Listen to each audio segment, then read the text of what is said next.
Thank you very much. My fellow Americans, good evening. Let me begin by congratulating the team at NASA and our brave astronauts on the successful launch of Artemis 2. It was quite something. It will be traveling further than any manned rocket has ever flown and will very substantially pass the moon, go around it, and come back home from a distance that has never been done before. It's amazing.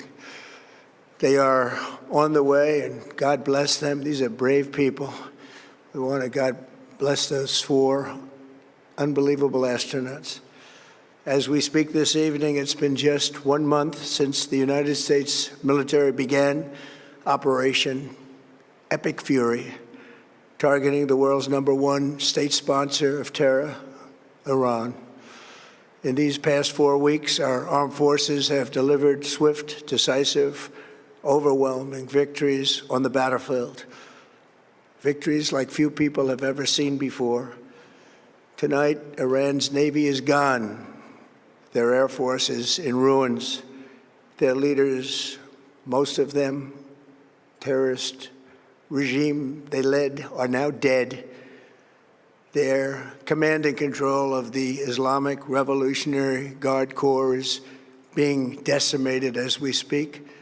Their ability to launch missiles and drones is dramatically curtailed, and their weapons, factories, and rocket launchers are being blown to pieces. Very few of them left. Never in the history of warfare has an enemy suffered such clear and devastating large-scale losses in a matter of weeks.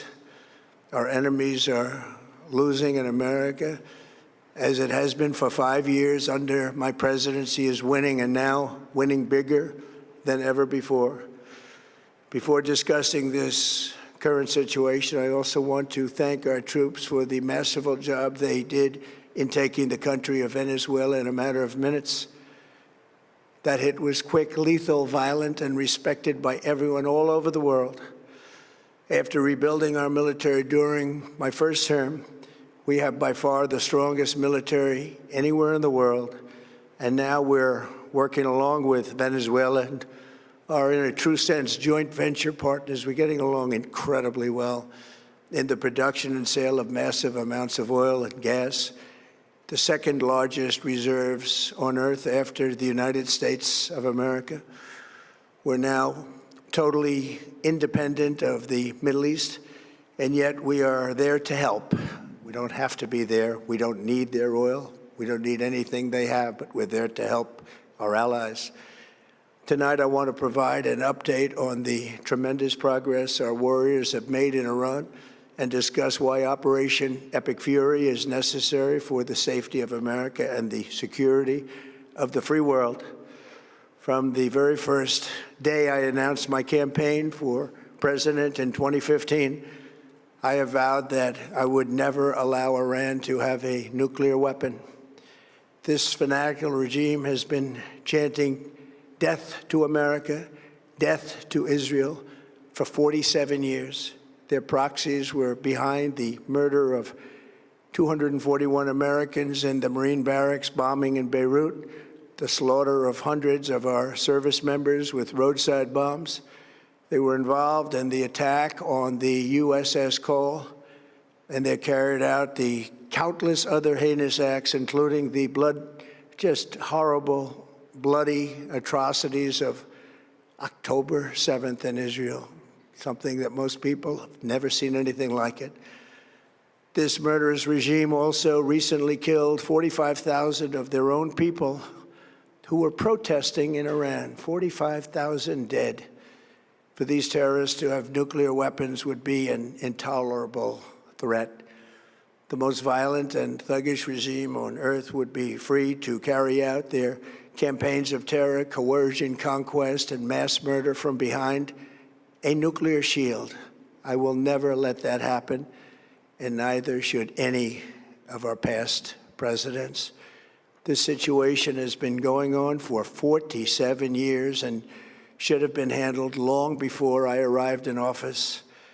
I did many things during my 2 terms in office to stop the quest for nuclear weapons by Iran first, And perhaps most importantly, I killed General Qasem Soleimani in my first term. He was an evil genius, brilliant person, a horrible human being, however, the father of the roadside bomb. And he lived just horrible what he did. Iran would have been perhaps in far better, stronger position. Had he lived, we would have had probably a different conversation tonight. But you know what? We'd still be winning and winning big. And then, very importantly, I terminated Barack Hussein Obama's Iran nuclear deal, a disaster. Obama gave them $1.7 billion in cash, green cash. Took it out of banks from Virginia, D.C., and Maryland, all the cash they had. He flew it by airplanes in an attempt to buy their respect and loyalty, but it didn't work. They laughed at our president and went on with their mission to have a nuclear bomb.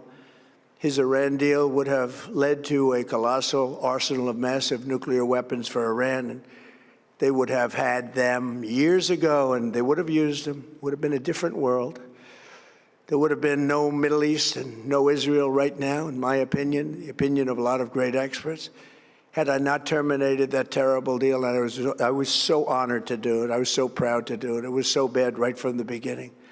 Essentially, I did what no other president was willing to do.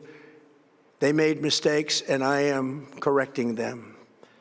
My first preference was always the path of diplomacy, yet the regime continued their relentless quest for nuclear weapons and rejected every attempt at an agreement. For this reason, in June, I ordered a strike on Iran's key nuclear facilities, an Operation Midnight Hammer. Nobody's ever seen anything like it.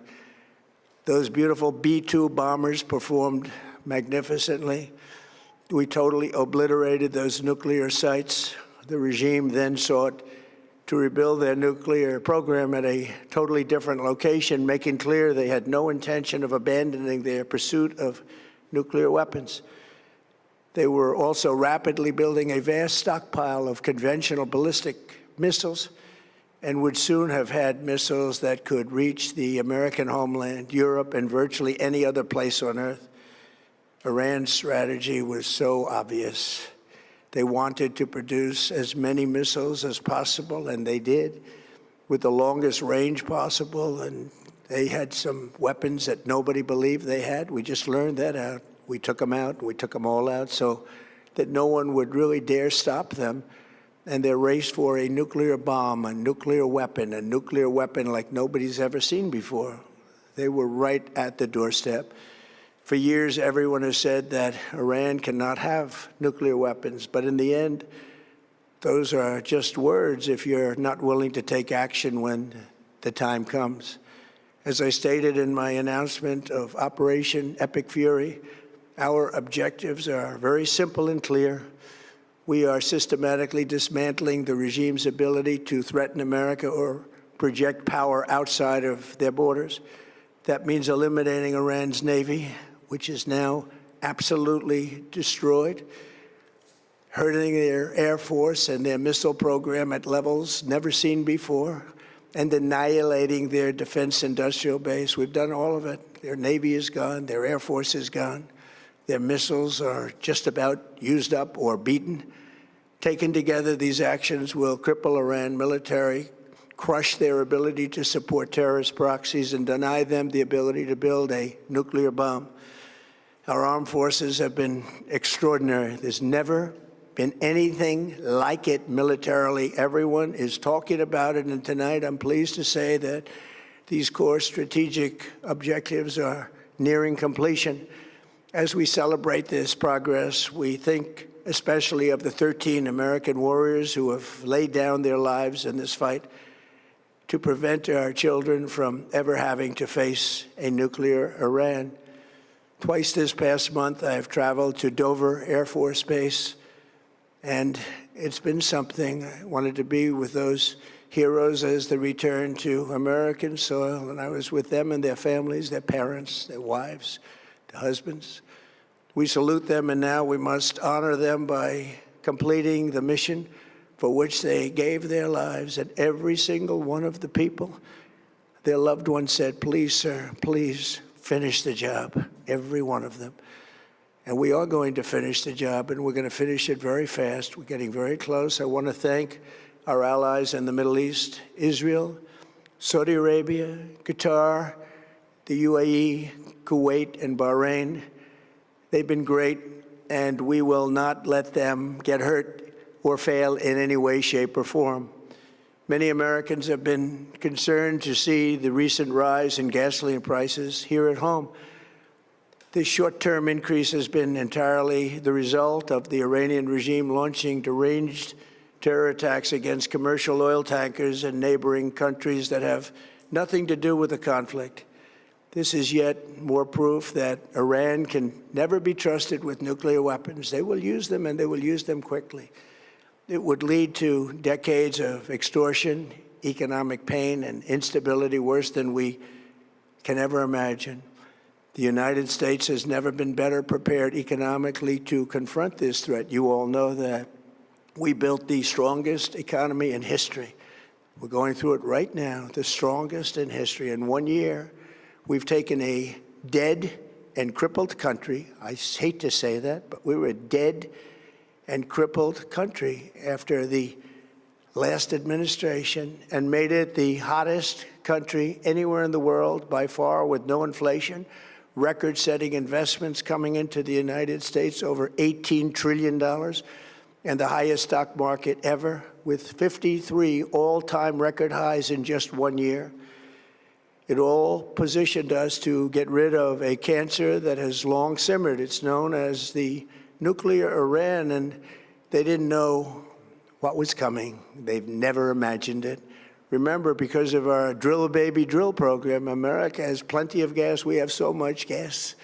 Under my leadership, we're #1 producer of oil and gas on the planet, without even discussing the millions of barrels that we're getting from Venezuela. Because of the Trump administration's policies, we produce more oil and gas than Saudi Arabia and Russia combined. Think of that, Saudi Arabia and Russia combined. And that number will soon be substantially higher than that. There's no country like us anywhere in the world, and we're in great shape for the future. The United States imports almost no oil through the Hormuz Strait and won't be taking any in the future. We don't need it. We haven't needed it, and we don't need it. We've beaten and completely decimated Iran. They are decimated, both militarily and economically and in every other way. And the countries of the world that do receive oil through the Hormuz Strait must take care of that passage. They must cherish it. They must grab it and cherish it. They can do it easily. We will be helpful, but they should take the lead in protecting the oil that they so desperately depend on. So to those countries that can't get fuel, many of which refuse to get involved in the decapitation of Iran, we had to do it ourselves. I have a suggestion. #1, buy oil from the United States of America. We have plenty. We have so much. And #2, build up some delayed courage. Should have done it before. Should have done it with us, as we asked. Go to the Strait and just take it, protect it, use it for yourselves. Iran has been essentially decimated. The hard part is done, so it should be easy. And in any event, when this conflict is over, the Strait will open up naturally. It'll just open up naturally. They're going to want to be able to sell oil because that's all they have to try and rebuild. It will resume the flowing, and the gas prices will rapidly come back down. Stock prices will rapidly go back up. They haven't come down very much, frankly. They came down a little bit, but they've had some very good days over the last couple of days. We've done actually much better than I thought, but we had to take that little journey to Iran to get rid of this horrible threat. With our historic tax cuts, where people are just now talking about receiving larger refunds than they ever thought possible, they are getting so much more money than they thought. That's from the great, big, beautiful bill. Our economy is strong and improving by the day, and it will soon be roaring back like never before. It will top the levels that it was a month ago. I've made clear from the beginning of Operation Epic Fury that we will continue until our objectives are fully achieved. Thanks to the progress we've made, I can say tonight that we are on track to complete all of America's military objectives shortly, very shortly. We're going to hit them extremely hard over the next 2 to 3 weeks. We're going to bring them back to the Stone Ages where they belong. In the meantime, discussions are ongoing. Regime change was not our goal. We never said regime change, but regime change has occurred because of all of their original leaders' death. They're all dead. The new group is less radical and much more reasonable. Yet if during this period of time no deal is made, we have our eyes on key targets. If there is no deal, we are going to hit each and every one of their electric generating plants very hard and probably simultaneously. We have not hit their oil, even though that's the easiest target of all, because it would not give them even a small chance of survival or rebuilding. But we could hit it, and it would be gone, and there's not a thing they could do about it. They have no anti-aircraft equipment. Their radar is 100% annihilated. We are unstoppable as a military force. The nuclear sites that we obliterated with the B-2 bombers have been hit so hard that it would take months to get near the nuclear dust, and we have it under intense satellite surveillance and control. If we see them make a move, even a move for it, we'll hit them with missiles very hard again. We have all the cards, they have none. It's very important that we keep this conflict in perspective.